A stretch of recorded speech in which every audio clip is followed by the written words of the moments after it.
What is up, everyone? Welcome back to the channel. Today's going to be a really fun video, and I've been wanting to do this for quite a while, and I'm finally able to now.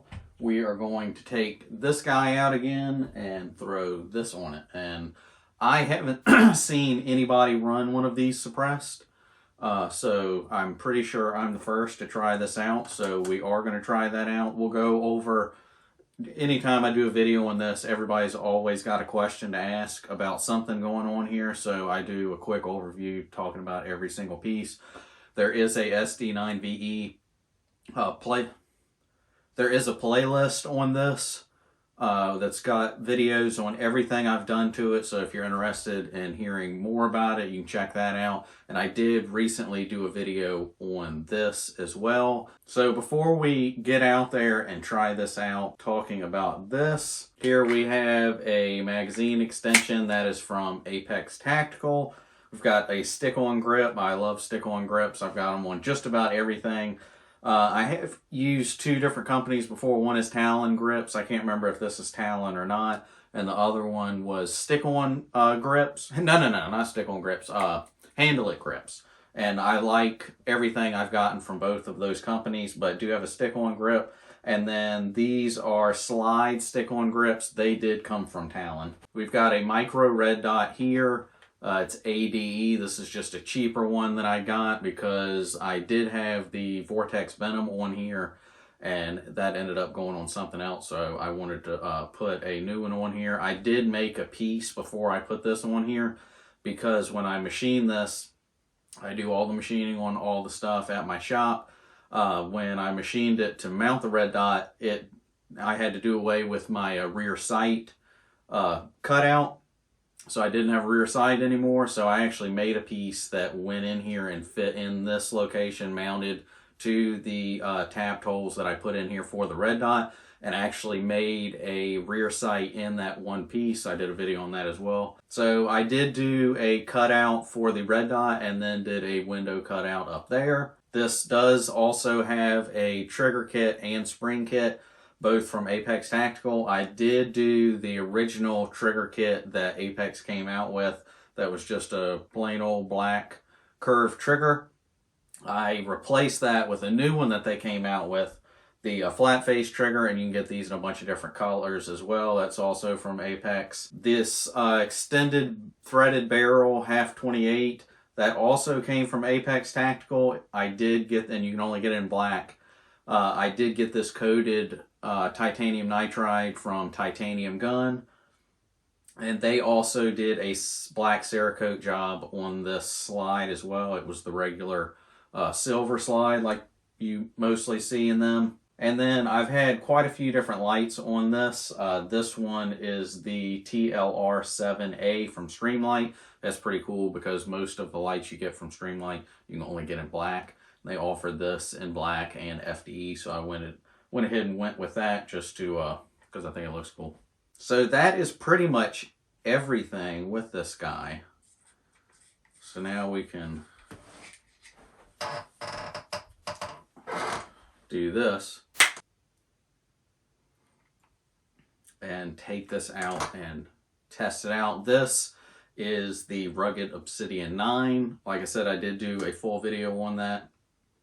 This is 12.7 inches, and you can take it all the way down to 8.7 inches, but we're going to leave it full like this to get the greatest effect and sound. So now we're going to take it out and try it out and see how well it works. What we're going to do is I did get supersonic rounds and subsonic rounds. If you don't know what that is, supersonic rounds are most rounds, they travel faster than 1,000 feet per second. And then when you get subsonic rounds, they go 1,000 feet per second or less or lower. And you use those when you are running suppressors, and it makes the sound even greater, makes the sound lower, quieter. So what we're going to do is we're going to have this unsuppressed and run supersonic rounds through it so we can see how loud it is. And then we're going to throw this on here like this and still run supersonic rounds through it to see how much quieter it is. And then we're going to run the subsonic rounds through it and see how even more quieter it is. So let's go ahead and take this guy out and see how well it performs.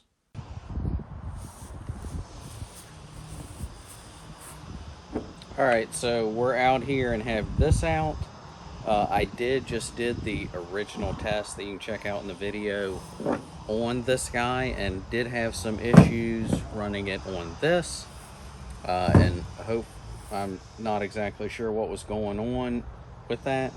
But I mean, we ran some more rounds through it and didn't really have any more issues other than the slide not locking back properly after the magazine was empty. So I'm eager to try it out on this guy and see what all goes on. So we're going to run regular supersonic rounds through this, unsuppressed. Then we're going to put this on it and run it still the supersonic rounds. And then we're going to leave the suppressor on there and run subsonic rounds and see the sound difference. So let's check that out. Alright, so unsuppressed, regular supersonic rounds.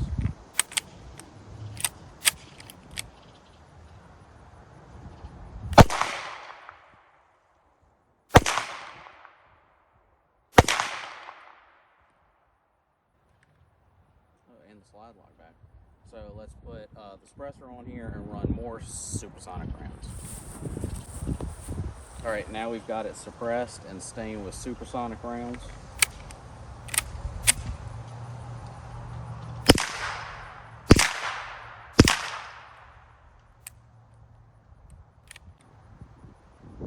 Ran pretty good, but didn't lock the slide back. We've had that issue with this before. So let's now run a subsonic through here and see the sound difference in that. Alright, so now suppressed and subsonic.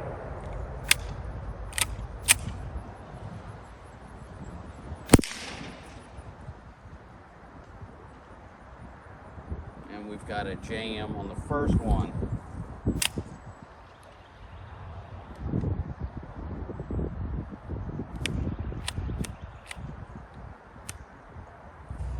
Alright, one more time to see if this will actually work.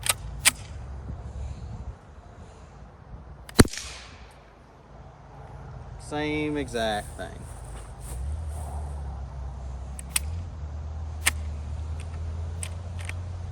So it's like it's ejecting the round, and the next round that's coming up isn't chambering properly.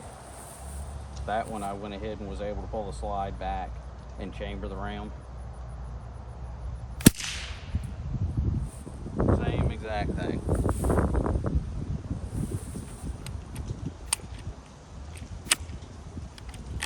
So I've got to like help every single one chamber.